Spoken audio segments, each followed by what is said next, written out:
Bienvenue sur Africa 24 dans cette nouvelle édition du Non-Stop Info au sommaire de l'actualité. C'est une élection présidentielle sous haute pression qui s'est déroulée ce dimanche 24 mars aux Comores, alors que le ministère de l'Intérieur se félicite du bon déroulement du scrutin. L'opposition dénonce un hold-up électoral. Ouverture ce lundi à Marrakech de la 52e conférence des ministres africains des Finances. La rencontre se tient sous le thème « La politique budgétaire, le commerce et le secteur privé à l'ère du numérique, une stratégie pour l'Afrique ».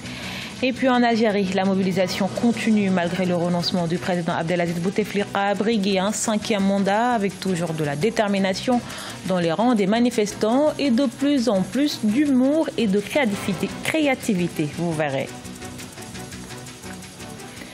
Mais tout d'abord, en Centrafrique, 3 chefs rebelles ont été nommés conseillers militaires à la primature. Il s'agit du chef de l'unité pour la paix en Centrafrique, Ali Darassa, Mahamat Al-Khatim, le chef du mouvement du MPC, et Bissidi Suleiman, chef du groupe armé 3R. Ils seront chargés auprès du Premier ministre Firmin Grebada de la mise en place des unités spéciales mixtes prévues par le dernier accord de paix de Khartoum signé le 6 février à Bangui. Ces unités seront composé de membres des forces armées centrafricaines et des forces armées des groupes qui contrôlent 80% du territoire de la Centrafrique afin d'en assurer la sécurité. Plus de 300 000 électeurs comoriens étaient appelés à se rendre aux urnes dans les 731 bureaux de vote répartis entre les îles de l'archipel pour élire leur président. Une élection sous haute tension qui s'est déroulée ce dimanche 24 mars. Alors que le ministère de l'Intérieur se félicite du bon déroulement du scrutin, l'opposition, elle, crie au coup d'État électoral. Corinne Comdem. L'archipel des Comores était sous haute tension ce dimanche 24 mars alors que plus de 300 000 électeurs étaient appelés aux urnes dans le cadre du premier tour de l'élection présidentielle anticipée. Scrutin auquel le président sortant Azali Assoumani, candidat à sa propre succession, s'est engagé à remporter dès le premier tour. Les 12 adversaires du chef de l'État dans ce scrutin accusent le président sortant de dérive autoritaire et crient au hold-up électoral. Ce qui s'est passé sur l'île d'Anjouan, ce qui s'est également passé à la Grande Comore. Vous savez que les censeurs ont été exclus des bureaux de vote. Depuis le matin, nous avons cherché à rencontrer le président de la CENI, mais il a refusé. En ce qui concerne l'île d'Anjouan, il y a des morts et des blessés. Nous déclarons donc auprès des Comoriens et de ceux qui aiment les Comores que nous, membres de l'opposition, nous ne reconnaissons pas la gouvernance du colonel Assoumani, ni son gouvernement, et à partir de maintenant, pour nous, il est illégitime. En effet, dès l'ouverture à 8h GMT des 731 bureaux de vote de l'archipel, l'opposition comorienne a fait état de graves irrégularités dans les îles d'Anjouan, en majorité hostile au président Azali Assoumani et de Moélie. Selon un responsable de la commission électorale, une dizaine de bureaux de vote anjouanais auraient été saccagés. Les 12 adversaires du président Azali Assoumani ont par ailleurs appelé le peuple à résister et à se mobiliser contre des fraudes en cours lors d'une manifestation. Aucune urne ne doit parvenir au palais du peuple. Je vous demande à tous de nous rejoindre au palais du peuple immédiatement. Chers militants et militantes, empêchez tous les caisses d'arriver à Moroni. Vous savez ce qui s'est passé depuis le matin dans Anjouan, Moélie à la Grande Comore. Nous vous appelons tous de nous rejoindre à Moroni au Palais du Peuple. Depuis le référendum constitutionnel de juillet 2018, le climat politique comorien s'est singulièrement dégradé. Adopté avec 92,74% de oui, cette révision de la Constitution a permis au président Assoumani de renforcer ses pouvoirs, l'autorisant notamment à effectuer 2 mandats successifs au lieu d'un. Il a ainsi mis un terme à la règle phare de la présidence tournante comorienne. Depuis lors, le président enchaîne des mesures dénoncées par l'opposition comme étant une dérive autoritaire, l'interdiction de manifester étant l'une d'elles. Engagé dans le militantisme anti-esclavagiste, Biram Da Abeid vise désormais le fauteuil présidentiel. Le militant a déclaré sa candidature à l'élection présidentielle de juin prochain après le général Mohamed Ould Ghazouani au nom de la majorité en février. Il est le 2e à avoir été investi devant ses partisans. Il s'est engagé pour l'avènement d'une Mauritanie nouvelle en cas de victoire. Les leaders de l'opposition ont également fait le déplacement. Autre priorité du candidat, l'école mauritanienne. Elle sera réformée, promet Biram Da Abeid, pour mieux répondre aux exigences du marché de l'emploi.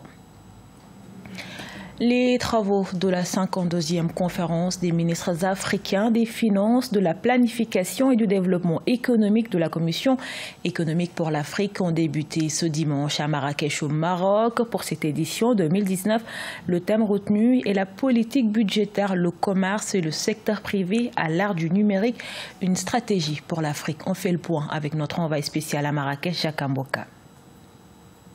C'est la dernière ligne droite à la 52e conférence économique pour l'Afrique qui se tient depuis le 20 mars 2019 au centre de conférence Le Palmarais.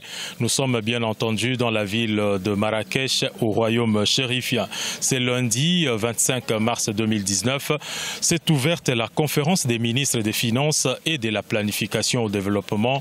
2 jours durant, les ministres de ces secteurs vont devoir discuter, échanger pour identifier les obstacles qui empêchent le développement économique du continent africain. Écoutons les mots des circonstances de Mohamed Béchamboun. Il est le ministre marocain de l'économie et des finances. Aujourd'hui, cette transition radicale tirée par la numérisation de nos économies est certes porteuse de multiples opportunités, mais elle comporte également des enjeux de taille.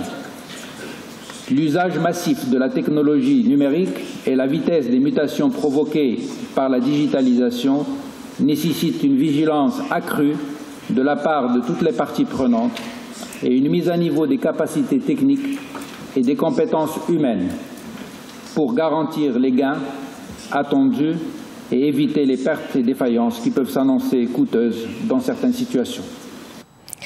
Le e-commerce a le vent en poupe sur le continent. Les ventes en ligne pourraient devenir le moteur de la croissance africaine d'ici les 10 prochaines années. Selon les Nations Unies, le secteur devrait générer des dividendes de 50 à 75 milliards de dollars par an d'ici 5 à 10 ans. Les précisions de Siamlo Victoria Senti. Le commerce numérique se développe rapidement sur le continent africain. Selon les Nations Unies, cette rapide évolution augure de profonds changements dans les secteurs d'activité liés au commerce et à l'industrialisation. Les ventes en ligne en Afrique devraient atteindre 50 à 75 milliards de dollars par an d'ici 5 à 10 ans, contre un peu plus de 27 000 milliards de dollars actuellement. Aujourd'hui, on sait que le taux de pénétration d'Internet en Afrique grimpe plus que même en Europe, puisqu'on a des taux qui vont jusqu'à 200%, même si le taux de pénétration reste faible parce que le continent est en retard par rapport à Internet. Mais on a vu ces derniers moments avec l'arrivée du mobile que les gens se connectent davantage. Pionnière dans le secteur en Afrique, la Nigériane Jumia, fondée en 2012, s'est rapidement imposée comme un levier de croissance. En 2017, elle a atteint 103 000 personnes employées, dont 3 000 directement, avec plus de 126 structures en activité dans 23 pays africains. Le continent africain sommeille encore par rapport au numérique, au digital. Donc, ce sont ces grandes firmes américaines qui sont en train de nous coloniser davantage. Donc, c'est pour ça que nous, à notre niveau, au niveau du groupe Digital Africa Service, où on veut quand même essayer d'apporter une réponse à cela. Les experts estiment que si la zone de libre-échange continentale est implémentée, elle pourrait également générer un produit intérieur brut de plus de 3 000 milliards de dollars. 300 000 emplois directs et plus de 2 millions d'emplois indirects pourraient être créés par an dans le e-commerce. Rassemblés depuis plus de 4 semaines dans le but de mettre fin au régime du président sortant Abdelaziz Bouteflika, les participants aux manifestations, surtout les jeunes, emploient l'humour dans les pancartes, slogans et chants pour montrer leur créativité de jeunes, mais également leur colère et leur génie face à un régime qui apparaît à leurs yeux vieux et rigide et qui manque d'imagination. Corinne Comdem. L'Algérie est électrisée par des manifestations massives ces dernières semaines. Manifestations contre le maintien au pouvoir du président Abdelaziz Bouteflika. Les journaux du monde entier sont unanimes. La Fronde populaire algérienne s'est démarquée par son pacifisme et son civisme, mais surtout par son humour. En effet, la satire des banderoles réalisées par les jeunes Algériens ont captivé l'attention et même suscité des vocations chez certains. Exactement, c'est une manière pacifique, on s'exprime par rapport avec ces affiches. Donc on prend des pancartes avec les moyens de bord, et ça coûte pas cher aussi. Donc on se prépare. Ces manifestations ont notamment révélé l'intérêt des jeunes Algériens pour la politique et leur volonté d'être impliqués dans l'histoire de leur pays. Au siège de Youth Action Rally, une association nationale de jeunesse fondée en 1992, un groupe de jeunes manifestants a pris l'habitude de s'y réunir pour préparer les banderoles à utiliser lors des manifestations. C'était le cas vendredi 22 mars. Nous préparons ces banderoles pour dire au régime, avec toutes les idées que nous avons, qu'il est temps qu'ils partent. Notre jeunesse en a marre de cette vie. Ils avaient l'habitude de dire que la jeunesse algérienne ne s'intéressait pas à la politique, mais depuis le 22 février, la jeunesse a prouvé que c'était faux. Chacun de nous s'exprime à sa manière, mais le plus important est que le régime tombe. Nous espérons être libres, c'est une vraie liberté. Les banderoles portant souvent des caricatures politiques, des slogans spirituels et des revendications civiles sont largement utilisées au cours des manifestations hebdomadaires. Chaque semaine, un nouvel ensemble de bannières est créé pour s'adapter aux événements changeants du pays. C'était le cas pour le report des élections ou encore la nomination du nouveau Premier ministre Noureddine Bedoui. Ce journal a été réalisé par l'ensemble de la rédaction. Merci pour votre fidélité. Retrouvez dans un instant une nouvelle édition de l'actualité sur Africa 24.